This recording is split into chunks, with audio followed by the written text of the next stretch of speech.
नमस्कार प्रिय विद्यार्थियों। को करिकुलर का पेपर अगर आपका communication skill and personality development है बीए बीएससी बीकॉम के थर्ड सेमेस्टर में, तो आप इस वीडियो को मात्र देख करके चले जाइएगा। पूरा का पूरा पेपर ये महात्मा गांधी काशी विद्यापीठ का ही पेपर है। यही पेपर परीक्षा में आने वाला है।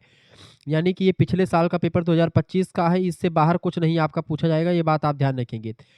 ऐसे ही पेपर आपका महात्मा गांधी काशी विद्यापीठ में आएगा। 50 क्वेश्चंस आपके आपके को करिकुलर में देखने को मिलेंगे ऑब्जेक्टिव फॉर्म में। Communication skill and personality development का ये पेपर है, 2025 का पेपर है। इसको जल्दी से जल्दी आप सॉल्व कर लीजिए। सभी प्रश्नों को कंठस्थ वैसे आपको नहीं करना है, बस आपको सुन लेना है वीडियो को। याद बिल्कुल भी नहीं करना है, क्योंकि सारे क्वेश्चंस आप याद नहीं कर पाते हैं। बस आप इन प्रश्नों को समझ लीजिए, क्योंकि मैं समझाऊंगा, आपको याद नहीं करवाने वाला हूँ, समझाऊंगा।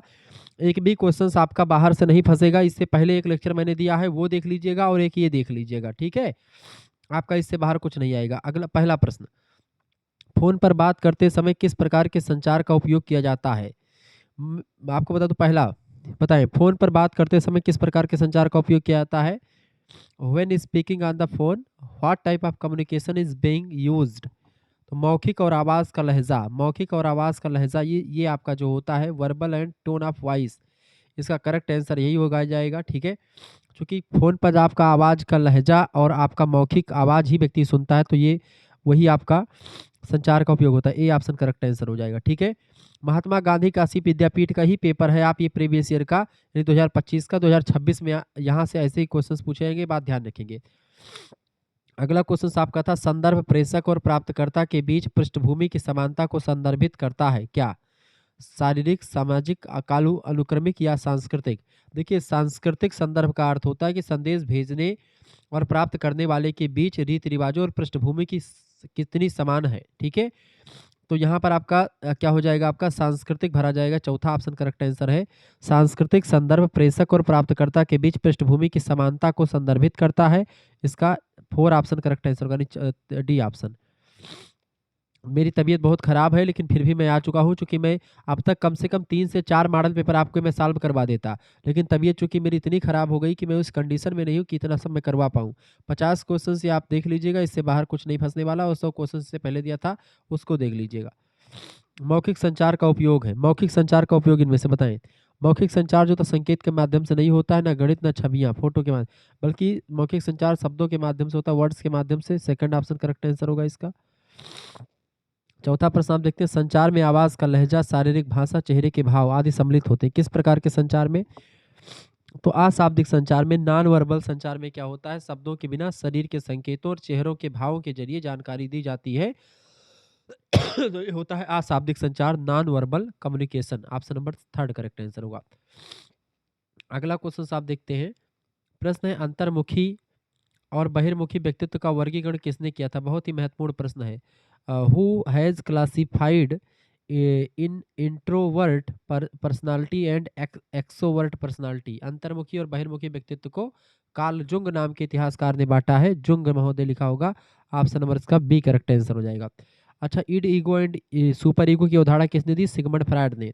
मनोविश्लेषणवाद के प्रणेता कौन है? सिगमंड फ्रायड है, ठीक है, ध्यान रखेंगे। आल्बर्ट महोदय कौन है? सील गुण सिद्धांत देने वाले विद्वान हैं। यह सब चीजें आप ध्यान रखेंगे, ठीक है। तो कार्ल जुंग नाम के मनोवैज्ञानिक है, उन्होंने अंतर्मुखी और बहिर्मुखी व्यक्तित्व को बांटा। अंतर्मुखी व्यक्तित्व कौन होते हैं?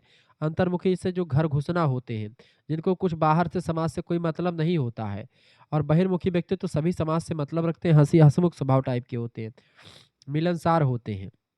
जबकि अंतर्मुखी अपने में ही खोए रहते हैं।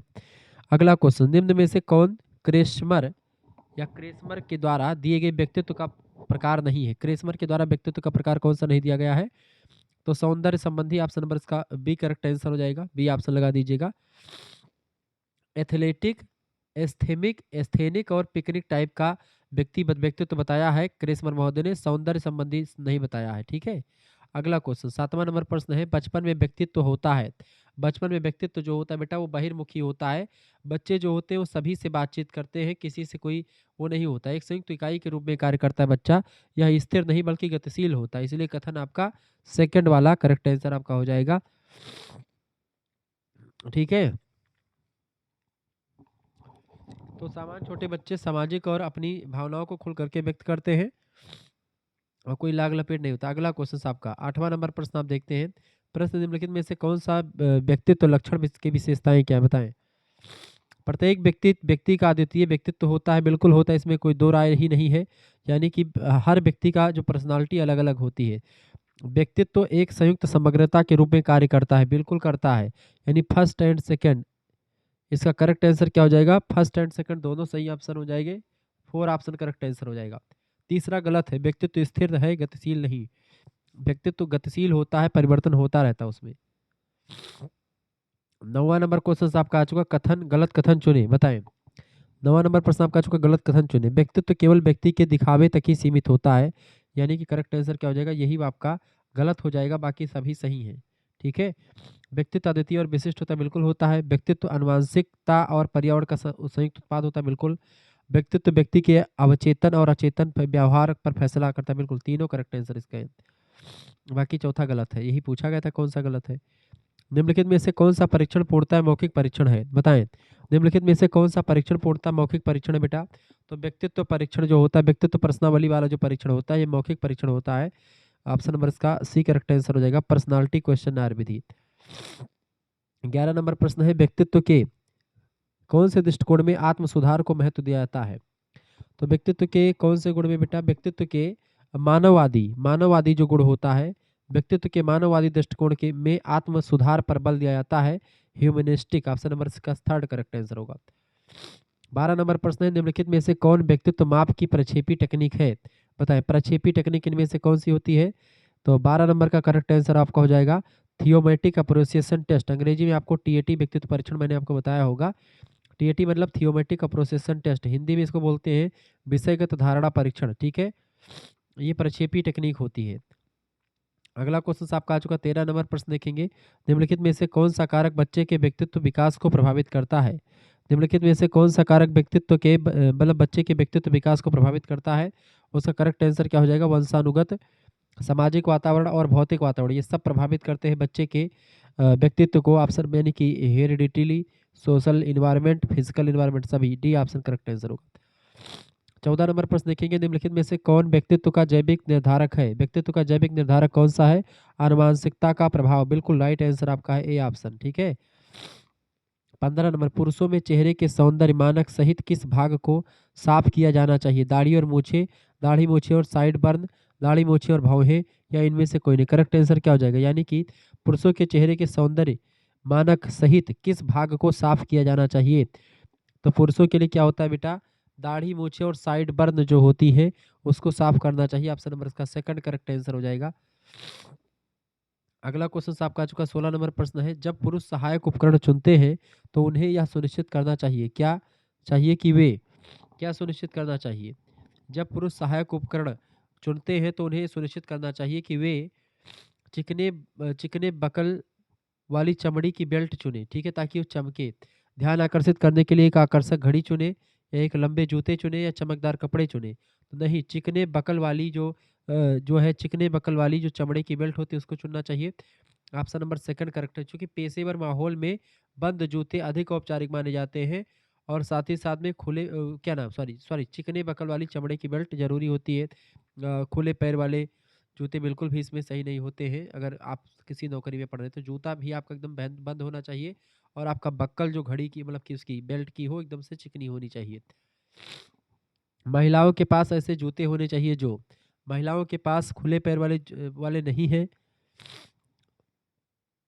ऐसे जूते होने चाहिए जो खुले पैर वाले नहीं है। हील 2 इंच से ऊपर रखें, प्लास्टिक के बने हो, इनमें से देखिए खुले पैर वाले खुले वाले पैर वाले नहीं है। ये ऑप्शन करेक्ट आंसर, क्योंकि पेशेवर माहौल में बंद जूते अधिक औपचारिक माने जाते हैं खुले जूते की अपेक्षा। A option. 18 नंबर प्रश्न है, स्वच्छता शब्द हाइजीनिया से बना हुआ है, जिसका अर्थ क्या होता है। स्वच्छता शब्द हाइजीनिया से बना हुआ जिसका मतलब होता है एक यूनानी देवी का नाम है हाइजीनिया। ऑप्शन नंबर इसका फर्स्ट करेक्ट आंसर होगा। 19 नंबर क्वेश्चन आपका आ चुका है, इनमें से कौन सा किसी भी संगठन के लिए महत्वपूर्ण है बताएं। इनमें से कौन सा किसी भी संगठन के लिए महत्वपूर्ण है। तो समूह चर्चा, ऑप्शन नंबर इसका सेकंड करेक्ट आंसर हो जाएगा, ग्रुप डिस्कशन। 20 नंबर प्रश्न है, समूह चर्चा में इनमें से कौन सा गुण महत्वपूर्ण है। समूह चर्चा में कौन सा गुण महत्वपूर्ण है बेटा। तो समूह चर्चा में आपका भावात्मक स्थिरता बहुत जरूरी होती है, इसका करेक्ट आंसर हो जाएगा ए ऑप्शन। ठीक है, बाकी शत्रुता, ज्ञानता और आक्रामकता बिल्कुल इसमें नहीं होगा। आप इनमें से गलत ऑप्शन ढूंढेंगे, वैसे सही ऑप्शन निकल आएगा। 21 नंबर, नौकरी के लिए साक्षात्कार आमतौर पर कितने समय का होता है? नौकरी के लिए साक्षात्कार आमतौर पर कितने समय के लिए होता है बेटा? 21 नंबर बताएं। नौकरी के लिए साक्षात्कार आमतौर पर 30 मिनट का होता है, यानी इंटरव्यू। इसका फर्स्ट करेक्ट आंसर हो जाएगा। 22 नंबर क्वेश्चन से सरकारी मतलब साक्षात्कार में तैयारी में अपनी नौकरी की स्थिति पर शोध करना कौन सा कदम है? बताएं। 22 नंबर करेक्ट आंसर क्या हो जाएगा 22 का? साक्षात्कार की तैयारी में अपनी नौकरी की स्थिति पर शोध करना कौन सा कदम है? तो प्रथम कदम है ये। ऑप्शन नंबर का फर्स्ट करेक्ट आंसर होगा। 23 नंबर क्वेश्चन आ चुका है। एक नए स्नातक का बायोडाटा सामान्यतः कितने पृष्ठों का होता है? एक नए स्नातक का बायोडाटा सामान्यतः कितने पृष्ठों का होता है बेटा? तो 1 पेज का होता है। ऑप्शन नंबर इसका फर्स्ट करेक्ट आंसर होगा। 24 नंबर प्रश्न आप देखेंगे, अपना बायोडाटा खत्म करने के बाद आपको क्या करना चाहिए? अपना बायोडाटा खत्म करने के बाद में आपको इस त्रुटियों के लिए इसे प्रूफ रीडिंग करें, अन्य लोगों से इसे प्रूफ रीडिंग करवाने को कहें ताकि वो भी देख ले कोई गलतियां रही तो, इसे अच्छी स्थिति में रखें। करेक्ट आंसर हो जाएगा ये सभी, ऊपर सभी लगा दीजिएगा। 25 नंबर क्वेश्चन से बायोडाटा का उद्देश्य क्या होता है? बायोडाटा का उद्देश्य क्या होता है बेटा? कौशल, अनुभव और उपलब्धियों के लिए स्वविज्ञापन। बिल्कुल थर्ड ऑप्शन करेक्ट आंसर हो जाएगा इसका, सी ऑप्शन करेक्ट आंसर बिल्कुल। 26 नंबर क्वेश्चन आपका आ चुका, लिंक्डइन पर खुद को पेशेवर रूप से ब्रांड करने का एक तरीका होता है। 26 नंबर करेक्ट आंसर क्या होगा? लिंक्डइन पर खुद को पेशेवर रूप से ब्रांड करने का एक तरीका कौन सा होता है? अपना प्रोफाइल 100% पूरा करना। फर्स्ट ऑप्शन इसका करेक्ट आंसर हो जाएगा। नेक्स्ट क्वेश्चन आपका आ चुका 27 नंबर, लिंक्डइन एक ऐसी वेबसाइट होती है बेटा जिस पर आप नौकरियां ढूंढ सकते हैं। ठीक है, तो लिंक्डइन पर अपनी दृश्यता बढ़ाने की एक अच्छी रणनीति कौन सी होती है? तो अपना प्रोफाइल क्या होता है? अपनी प्रोफाइल में एसईओ कीवर्ड का उपयोग करना चाहिए। एसईओ यानी कि जो आपका एसईओ होता है, सर्च इंजन जो होता है, तो उसको आपको सही करना चाहिए। इसका सी ऑप्शन करेक्ट आंसर हो जाएगा। 28 नंबर प्रश्न, निम्नलिखित में से शारीरिक भाषा का वर्णन करने के लिए प्रयुक्त टेक्नोलॉजी शब्द को पहचाने। तो शारीरिक भाषा का वर्णन करने वाले, शारीरिक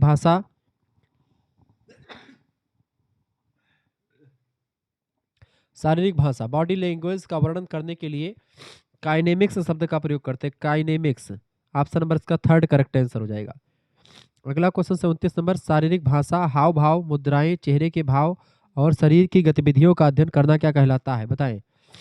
शारीरिक भाषा, हाव भाव, मुद्राएं, ये सब चेहरे का हाव भाव, इसको इसके अध्ययन करने को काइनेमिक्स ही कहते हैं। Option number fourth correct answer होगा, यानी चौथा नंबर। 30 नंबर क्वेश्चन आपका आ चुका है, निम्नलिखित में से किस समूह में पारभाषा संचार के घटक है? बताएं। निम्नलिखित में से किस समूह में पारभाषा संचार के घटक है? 30 नंबर करेक्ट आंसर क्या हो जाएगा इसका? फटाफट से आप बताएं, किस समूह में पारभाषा संचार के घटक होते हैं? तो इसमें से आपका हो जाएगा आवाज, जोर और प्रभाव, यानी वॉइस, एम्फेसिस एंड इम्प्रेशन। इसका फर्स्ट ऑप्शन बिल्कुल राइट आंसर है। 31 नंबर जो है, नेटिकेट की आवश्यकता क्यों है? नेटिकेट की आवश्यकता दूसरों के साथ ऑनलाइन ठीक से संवाद करना। इसका करेक्ट आंसर क्या हो जाएगा? दूसरों के साथ ऑनलाइन ठीक से संवाद करना। सी ऑप्शन करेक्ट आंसर हो जाएगा इसका।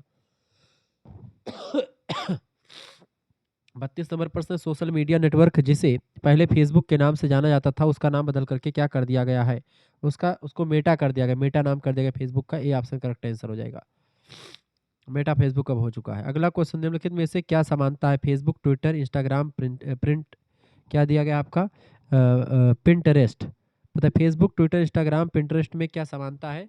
ये सभी ये क्या है? सोशल नेटवर्किंग साइटें हैं, या सभी समाचार वेबसाइट है? नहीं, प्रतिबंधित वेबसाइट नहीं, सभी डार्क वेब नहीं, सोशल नेटवर्किंग साइट है। ऑप्शन नंबर इसका सेकंड करेक्ट आंसर होगा।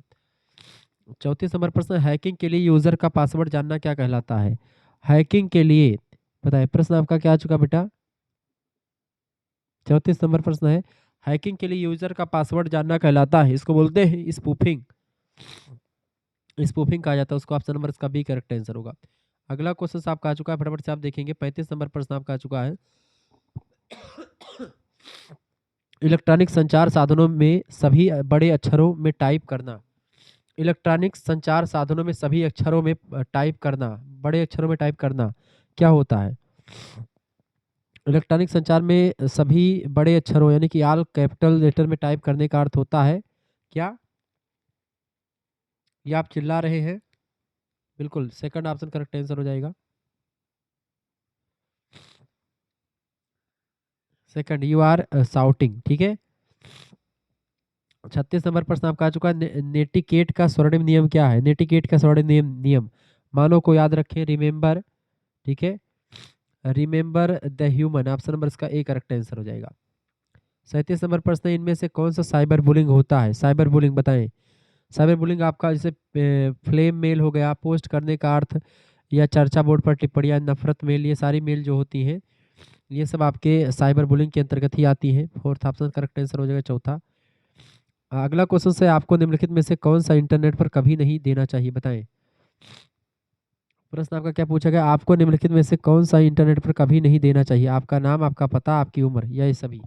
देखिए, आपको इंटरनेट पर ये सभी नहीं देना चाहिए, ना आपका अपना नाम, ना पता, ना आपकी उम्र। Option number fourth correct answer होगा। अगला क्वेश्चन आपका आ चुका है, 39 नंबर प्रश्न है, साइबर स्पेस में आपका मूल्यांकन कैसे किया जाता है? साइबर स्पेस में आपका मूल्यांकन, 39 नंबर बताएं। साइबर स्पेस में आपका मूल्यांकन कैसे किया जाता है? आपका मूल्यांकन आपके संदेशों के इरादों से किया जाता है। आपके संदेशों के इरादों से किया जाता है, ठीक है, ये बात आप ध्यान रखेंगे।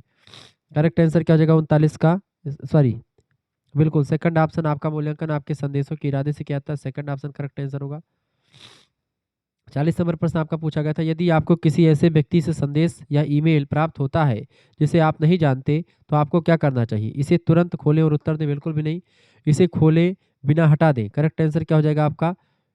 इसे खोले बिना हटा दें, यानी कि आप उसको खोले ना, ईमेल को खोले, अगर आपको पता है कि ये आपके लायक नहीं तो आप ईमेल पर टच भी ना करें, ईमेल खोले ना और उसको हटा दें तुरंत, ठीक है।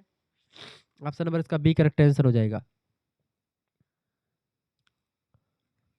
आगे देखते हैं, अगला क्वेश्चन आपका आ चुका है 41 नंबर, चैट का संक्षिप्त नाम BRB है। चैट का संक्षिप्त नाम BRB है, इसका क्या अर्थ है? बी राइट बैक, BRB तुरंत वापस जाओ, तुरंत वापस आ जाओ, बी राइट बैक, ठीक है, बी राइट बैक बोलते हैं इसको, be right back. Option number इसका फर्स्ट करेक्ट आंसर हो जाएगा, यानी तुरंत वापस आ जाओ। अगला क्वेश्चन आपका 42 नंबर प्रश्न है, किसी चर्चा समूह में पोस्ट करने से पहले आपको यह करना चाहिए? अगर कोई चर्चा समूह हो रही है, ऐसे में आपको पोस्ट करने से पहले आपको क्या करना चाहिए? अक्सर पूछे जाने वाले प्रश्न, यानी कि FAQ दस्तावेज ढूंढना चाहिए, या फिर आपको अक्सर पूछे जाने वाले प्रश्नों को पढ़ना चाहिए, या फिर आपको समूह के स्वयं स्वर और चरित्र का अंदाजा लगाने के लिए कुछ मौजूद पोस्ट को पढ़ना चाहिए। ये सब चीजें करनी चाहिए। ऊपर तो सभी लगा दीजिएगा, डी ऑप्शन इसका राइट आंसर होगा। 43 नंबर प्रश्न आप देखेंगे, निम्नलिखित में से कौन संचार को अप्रभावी बनाता है? संचार को अप्रभावी कौन बनाता है? 43 नंबर देखेंगे, संचार को अप्रभावी कौन बनाता है? अस्पष्टता। बाकी संक्षिप्तता, अस्पष्टता, ये दोनों तो संचार को प्रभावी बनाती हैं, जबकि अस्पष्ट, अगर संचार आपका अस्पष्ट है यानी कि ठीक नहीं है, समझ में नहीं आता, स्पष्ट नहीं है, तो वही दिक्कत हो जाती। First option. 44 नंबर, संचार की कौन सी शैली नहीं है इनमें से? संचार की शैली आप देखते हैं, आक्रामक है, आक्रामक यानी असर्टिव अग्रेसिव, निष्क्रिय आक्रामक पैसिव अग्रेसिव, सक्रिय एक्टिव, ये सब होती है। असर्टिव नहीं होती है ये। ऑप्शन नंबर इसका फर्स्ट करेक्ट आंसर हो जाएगा, ठीक है। एक मिनट, प्रश्न क्या पूछा गया आपसे? संचार की कौन सी शैली नहीं है ना, तो सक्रिय शैली नहीं होती इसकी, सक्रिय एक्टिव सक्रिय नहीं होती, बाकी असर्टिव, अग्रेसिव और जो है पैसिव अग्रेसिव, ये तीनों होती हैं, ठीक है, सक्रिय नहीं होती। अगला क्वेश्चन आपका आ चुका है, संचार की सबसे प्रभावी और स्वास्थ्यप्रद शैली कौन सी है? तो है मुखर शैली, यानी कि असर्टिव शैली, ए ऑप्शन करेक्ट आंसर होगा। 46 नंबर क्वेश्चन आप देखेंगे, व्यवहार आमतौर पर ईमानदार, प्रत्यक्ष, अभिव्यंजक, सहज और आत्मवर्धक होता है, यह कथन किसका है? 46 नंबर करेक्ट आंसर क्या? व्यवहार आमतौर पर ईमानदार, प्रत्यक्ष और आत्मवर्धक होता है, ये मुखर यानी इसका हो जाएगा असर्टिव। ऑप्शन नंबर इसका फर्स्ट करेक्ट आंसर होगा। 47 नंबर प्रश्न आपका आ चुका, सुनने का हमारे संचार पर कितना प्रभाव पड़ता है? सुनने का हमारे संचार पर कितना प्रभाव पड़ता है? 47 नंबर बताएं। सुनने का हमारे संचार पर 40 से 70% प्रभाव पड़ सकता है, इसका फोर्थ ऑप्शन करेक्ट आंसर हो जाएगा। 48 नंबर प्रश्न आपका आ चुका, सुनने का तीसरा चरण क्या होता है? सुनने का तीसरा चरण होता है आपका समझ, ठीक है, ऑप्शन नंबर इसका थर्ड करेक्ट आंसर हो जाएगा। इनमें से कौन सा सुनने की प्रक्रिया का पहला चरण होता है? सुनने की प्रक्रिया का पहला चरण कौन सा होता है बेटा? प्राप्त करना। पहले आप चीज़ों को रिसीव करते हैं, रिसीव करके करने के बाद में फिर उसको आप डिकोड करते हैं, फिर उसको समझते हैं, ठीक है। लास्ट क्वेश्चन आपका है, प्रश्न उत्तर तकनीक सुधार में मदद कर सकती है। प्रश्न उत्तर तकनीक सुधार में सुनने के कौशल, लिसनिंग स्किल में मदद कर सकती है। सुनने के कौशल में मदद कर सकती है। इसका बी ऑप्शन करेक्ट आंसर होगा। इस तरीके से आप लोगों ने 50 एमसीक्यूज़ को देख लिया, जो कि ये महात्मा गांधी काशी विद्यापीठ का ही पेपर है, एग्जैक्ट पेपर महात्मा गांधी काशी विद्यापीठ का ये है। ये बात आप ध्यान रखेंगे। इस पेपर को अगर आपने देख लिया है तो आपको कहीं पे भटकना नहीं, सब कुछ यहीं से आने वाला है। मिलते हैं फिर नेक्स्ट वीडियो में, तब तक के लिए जय हिंद, जय भारत। आप सभी का बहुत-बहुत धन्यवाद। अपना प्यार दुलार हमेशा बना रखें। इस नए चैनल को आप सब्सक्राइब कर लीजिएगा। बहुत-बहुत धन्यवाद।